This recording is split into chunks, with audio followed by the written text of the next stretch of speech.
చెమట చుక్కల సత్తువతోని పుడమి పురుడు పోసుకున్నది.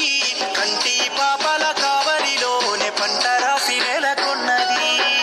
వందనాలు రైతన్నా నీకు వందనాలన్నా, నీ రెక్కాడకుంటే బుక్కెడు భూమే లేదన్నా.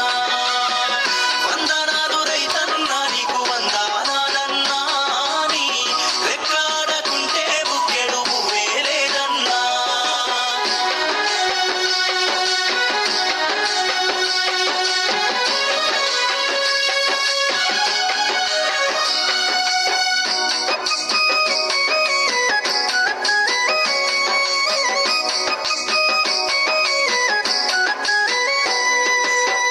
మట్టి సోపతిగాడ